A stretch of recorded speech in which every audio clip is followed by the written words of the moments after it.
নমস্কাৰ মই ডক্টৰ অৰুণা মই কৈ আছোঁ আৰোগ্য চাইল্ড ৰিহেবিলিটেশ্যন চেণ্টাৰ নগাঁও অসমৰ পৰা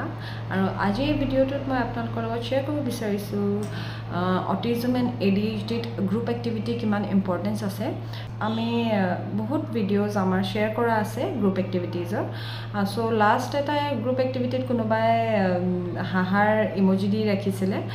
চ' মই আজি এই ভিডিঅ'টো বনাইছোঁ যে যোনে চাগে বুজি নাপায় গ্ৰুপ এক্টিভিটি কি ইম্পৰ্টেঞ্চ আছে ইন অটিজম এণ্ড ADHD চ' মই এই ভিডিঅ'টো আপোনালোকৰ লগত শ্বেয়াৰ কৰিছোঁ অটিজম এণ্ড ADHDত এটা বহুতে বেছিকৈ ষ্ট্ৰং চিমটম দেখা পোৱা যায় যে শিশুজনে ছ'চাইটিৰ লগত বা ঘৰৰ মানুহক এৰি বাহিৰত মিলিব নোৱাৰে এতিয়া সৰু যদি আপোনালোকে 3 to 4 yearsৰ ইন বিটুইন যদি আপোনালোকে চাব যায় তেওঁলোকে হাতত ধৰি হাই হেল্ল' কৰে আৰু তেওঁলোকে হাগ কৰে তেওঁলোকে হাতত ধৰি মাতি আনে খেলিবলৈ চ' দিজ আৰ নৰ্মেল চিমটমছ আৰু ADHDত ছ'চিয়েলাইজেশ্যনৰো ডিফিকাল্টিজ থাকে আৰু অটিজমতো চকু চাই কথা নেপাতে এইটো বহুতেই ষ্ট্ৰং চিমটম থাকে চ' এইখিনি যদি চিমটম ফেড কৰিব বিচাৰে নাইকিয়া কৰিব বিচাৰে তেতিয়া গ্ৰুপ এক্টিভিটি বহুতে ভাল এক্টিভিটি হয় ছ'চিয়েলাইজেশ্যনৰ কাৰণে মিংগল হ'বৰ কাৰণে যদি গ্ৰুপত আছে স্কুলত গৈ আছে শিশুজন তেতিয়া এই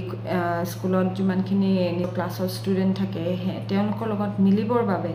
গ্ৰুপ এক্টিভিটি বহুতেই ইম্পৰ্টেণ্ট হয় চ' আমাৰ চেণ্টাৰত উই আৰ প্ৰাউড ডেট আমি তেওঁলোকক এনেকুৱা এটা এটমছফিয়াৰ দিব বিচাৰোঁ যে তেওঁলোকে গ্ৰুপত কাম কৰিব পাৰক খেলাই হওক বা তেওঁলোকৰ এক্টিভিটি কৰাই হওক বা তেওঁলোকৰ গান গোৱাই হওক নাচাই হওক তেনেকুৱা ধৰণৰ গ্ৰুপ এক্টিভিটি আমি কৰাওঁ গ্ৰুপ এক্টিভিটি দি তেওঁলোকৰ বহুতখিনি ছ'চিয়েল স্কিলছ বাঢ়ে আৰু এনেকুৱা নহয় যে অনলি থেৰাপি চেণ্টাৰতে কৰাব লাগে গ্ৰুপ এক্টিভিটিজ পেৰেণ্টছেও মন দিব লাগে আজিকালি শিশুসকলৰ চ' আজিকালি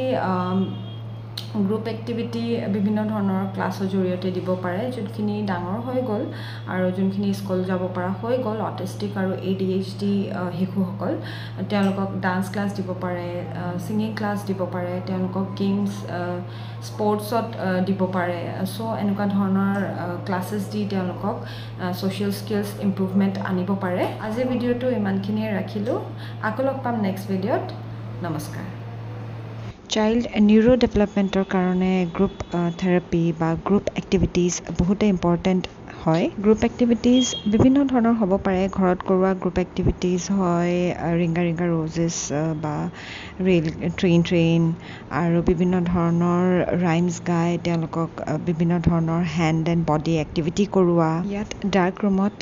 এলফাবেট প্ৰেক্টিছ কৰোৱা হৈ আছে আৰু তেওঁলোকেও বহুত ফূৰ্তি পাই আছে ধুনীয়াকৈ তেওঁলোকে ৰিপিট কৰি আছে এলফাবেট নেমিং নেক্সট ভিডিঅ'টোত দেখা পাইছে ইয়াত পাছিং এক্টিভিটি কৰোৱা হৈ আছে এইটোৱে সেইটোক বস্তু পাছ কৰাটো তেওঁলোকে শিকিব লাগে চ'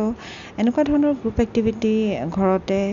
বহুত সহজে কৰাব পাৰে অকল ঘৰত এটাই অসুবিধা যে বহুতখিনি ল'ৰা ছোৱালী একেলগতে গোট নাখায় চ' ঘৰতে চব এক্টিভিটি কৰোৱা অসুবিধা